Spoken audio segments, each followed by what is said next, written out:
Kailang ngang mang ibang bansa ako, baka sakali makaahon sa hirap tayo, ito lang na paraan siguro.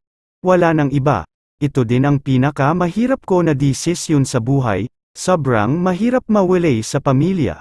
Bawat minuto oras taon na mawalay sa inyo kailangan kong titiisin. Kailangan ko itong gawin, para maibigay ko sa inyo ang masaganang buhay. Lahat ng okasyon hindi ko kayo makasama, tulad ng birthday, fiesta, Pasko, bagong taon, at marami pang iba. Mag-isa lang ako nito dito, kailangan malakas ang loob ko na haharapin ito lahat, ayaw kong magpatalo.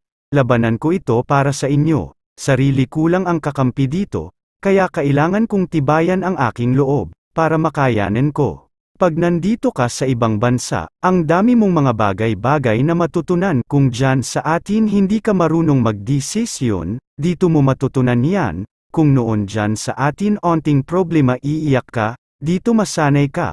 At bali wala na lang sayo, titibay ang loob mo. At iba't ibang lahi ang masalamuha mo, iba't ibang pag-uugali. Kaya dapat alam mo magdala sa ganyang sitwasyon, yung pakisama sa kapwa, lalo na wala tayong pamilya dito.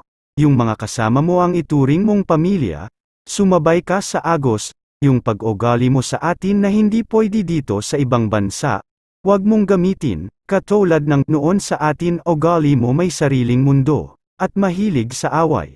Pagdalhin mo yan dito, oras may problema ka, wala kang karamay pagkwentuhan ka pa ng hindi maganda, pagdating naman sa trabaho, huwag yung tinatawag nila na tanawan Batangas, yung nakatingin lang, hindi marunong tumulong, parang bulag, kunwari hindi nakakita.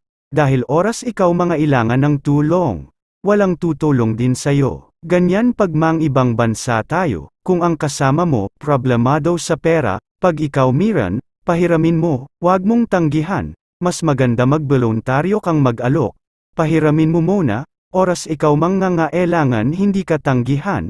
Hindi ko linalahat deep indifferent sa tao na dapat tulungan, dahil mayroong tao kahit subuan mo pa, pati kamay mo kagatin, yan yung mga ugali ng tao na hindi pwede mang ibang bansa, pag magkaroon ng problema walang dadamay sa kanya, mag-solo yan sa problema niya. Marami akong kasama ganyan. Kaya para sa baguhan dito sa ibang bansa, o papunta pa lang dito, sana wag ninyong tularan ang ganyang pag-uugali. Mga tropa, bago ko tapusin ang munting video natin sana nagustuhan ninyo, at may napulot tayo na onting aral, mga tropa maghingi ako sa inyo ng kaonting pabor sa pameraan ng pagpindot ng subscribe button at notification bell. Maraming salamat sa inyong lahat, mabuhay at bye-bye.